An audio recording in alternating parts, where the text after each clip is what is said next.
வணக்கம். வாமு கோமுவின் இருக்கிறார்கள் மனிதர்கள் தொடர்ச்சி 3.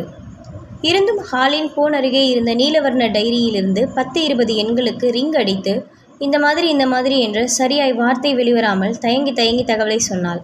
அவர்கள் எல்லாருமே யாரம்மா நீ என்றே கேட்டார்கள். இவளுக்கு பதில் சொல்ல சிரமமாய் இருக்கவே நர்ஸ் என்றாள். அவர்களோ பீட்டர் பாடி எங்கிருக்கு, ஹாஸ்பிட்டல்லையா வீட்லையா என்று கேட்டு தொலைத்தார்கள்.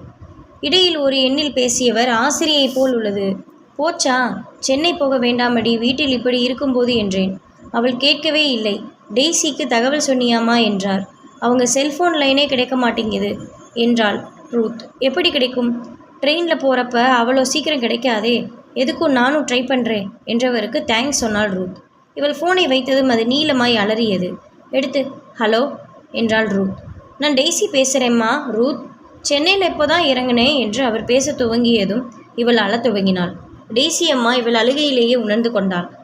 கூட வேலை செய்கிற டீச்சர் பொண்ணோட கல்யாணம்னு கிளம்பினேன் பாரு, வேண்டாம்னு சொன்னாங்க, கேட்காம மடச்சின்னா என்று டெய்ஸி தன்னையே நொந்து அழத் தொடங்கினாள். கடைசியாக சரி நான் திரும்பிடுறேன் என்றவர் ஃபோனை கட் செய்து கொள்ளவும் இவள் ரிசீவரை வைத்துவிட்டு கண்ணீரை துடைத்து கொண்டாள். ஆண்கள் பெண்கள் என சிறு கூட்டம் வீட்டினுள் நுழைந்ததும் இவளுக்கு சற்று தெம்பு வந்தது.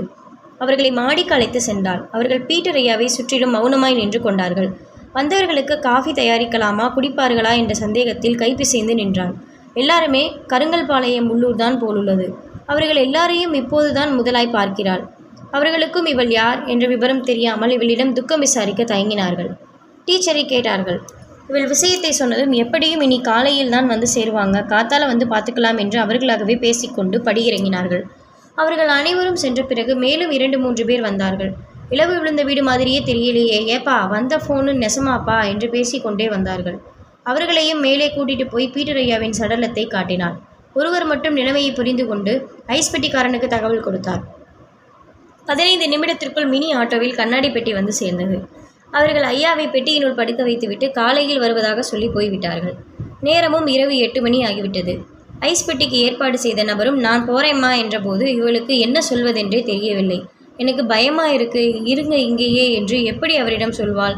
அவரும் சென்ற பிறகு ரூத் என்றும் இல்லாத நிரந்தர தனிமையை உணர்ந்தாள். மேலே பெட்டியில் இருக்கும் பிணத்தின் நினைப்பை மறக்க முடியவில்லை. ரூத் சின்ன வயதிலிருந்தே பிணம் என்றால் பேய் என்று பயப்படுவாள். பிணம் வீதியில் சென்றால் கூட அந்த வீதியில் நடக்க மாட்டாள். விதவிதமான கற்பனைகள் அவள் மனதில் தோன்ற ஆரம்பித்தன. ஐயாவின் உயிர் இந்த வீட்டில் சுற்றி கொண்டிருக்குமோ என்ற அச்சம் கொண்டாள். வெளியே இவர்களின் வளர்ப்பு நாய் திடீரென குறைக்க துவங்கியது. டாமி சும்மா இரு என்றாலும் அது இடைவிடாமல் குறைத்தது. வீட்டுக்கு பலர் வந்து போனதை அது புதிதாய் கண்டதால் அப்படி குறைத்தது. சமயத்தில் மின்சாரம் வேறு போய்விட்டது. கருங்கல்பாளையமே இருட்டில் மூழ்கி அமைதியானது. ஹாலில் டெலிஃபோன் அலறல் துவங்கியது. இரவு என்பதால் அதன் ஒலி கணீர் என கேட்டது. ரூத் பயத்துடன் இருட்டு ஹாலில் டெலிஃபோன் நோக்கி சென்று அதை காதில் எடுத்து வைத்தாள். டெய்ஸி அம்மாதான்.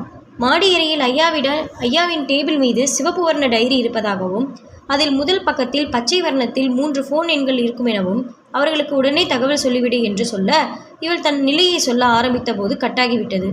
ரூத் மெழுகுவர்த்தி 3ஐ பற்ற வைத்து அறையில் ஒளியேற்றினாள். மனதை திடமாக்கி கொண்டு கையில் பிடித்திருந்த மெழுகுவர்த்தியுடன் மாடிப்படிகள் ஏறினாள் ரூத். டெய்ஸி அம்மா சிவப்பு நிற டைரி அந்த அறையிலா வைத்திருக்க வேண்டும்? தன் பின்கழுத்து அருகே யாரோ பெரிதாய் மூச்சு விடுவதைப் போன்று உணர்ந்து திடுக்கிட்டு நின்றாள். பிணமிருக்கும் பக்கம் பார்க்கவே கூடாது என்று தனக்குள் சொல்லிக்கொண்டே ஐயாவின் அறையில் நுழைந்தவள் பார்வை பிணத்தை நோக்கிதான் சென்றது. வீல் என்று அலறியவள் மெழுகுவர்த்தியை இறுக்கமாய் பிடித்து கொண்டே கண்ணிமைக்கும் நேரத்தில் படியிறங்கி தடதடவென ஹாலையும் தாண்டி வெளிவாயிலுக்கு வந்தாள். இது தனக்கு தேவையா என்ற பச்சாதாபத்தில் வீறிட்டு அழத் துவங்கினாள். நாய் இன்னமும் இருட்டை நோக்கி குறைத்தபடிதான் இருந்தது. சமயத்தில் மின்சாரம் வந்ததும் தெருவிளக்குகள் பளீரிட்டன. வாசல் படியில் குனிந்த வாக்கில் அமர்ந்து அழுது கொண்டிருந்தவள் முன்பாக ஜான்சன் வந்து நின்று ஏங்க என்றான். ஜான்சன் எதிர் வீடுதான். அவனும் அவன் அம்மாவும் மட்டுமே இருப்பது இவளுக்கு தெரியும். டெய்ஸி அம்மா இவனை பற்றி நல்ல விதமாய் சொல்லி இருக்கவில்லை. மனைவியை கொண்டு தூக்கில் தொங்கவிட்டவன் என்றுதான் சொல்லியிருந்தார். இப்போது தன் எதிரி நிற்கும் அவன் முகம் பார்த்தால் முகப்பு விளக்கில் ரூத் இப்போதைக்கு இவனாவது கிடைத்தானே என்று முகத்தை துடைத்து கொண்டாள். நீங்களா இப்போ பயந்து கத்துனீங்க என்றவனிடம் விஷயம் பூராவும் சொன்னாள். கடைசியாக மாடியில் இப்போ வேற பிணம் கிடக்கு என்றாள். உங்களுக்கு பயம்? வேற பிணம் எங்கே இருந்துங்க வந்துச்சு? அவரோட உடல் கருத்து போயிருக்கும். சரி வாங்க, நான் அந்த டைரியை எடுத்து தரேன் என்றவனை வீட்டினுள் கூட்டிட்டு போனாள் ரூத். மாடியேறி சென்ற பீட்டர் ஐயாவின் அறைக்கு வெளியே நின்று கொண்டான். ஜான்சன் அறைக்குள் சென்று டேபிளில் மீதி இருந்த டைரியை எடுத்துக்கொண்டு வெளியில் வந்தான். எதிர் வீட்டில் 10 வருஷமாக இருக்கேன். இன்னைக்கு தான் இந்த வீட்டுக்குள்ளே வர்றேன். எந்த நேரமும் இந்த வீடு பேய் வீடு கணக்காக சாத்தியே கிடக்கும். அந்த டீச்சர் யார்கிட்டவும் பேச்சே வச்சுக்க மாட்டாங்க என்று பேசிக்கொண்டே ஹாலுக்கு இருவரும் வந்தார்கள்.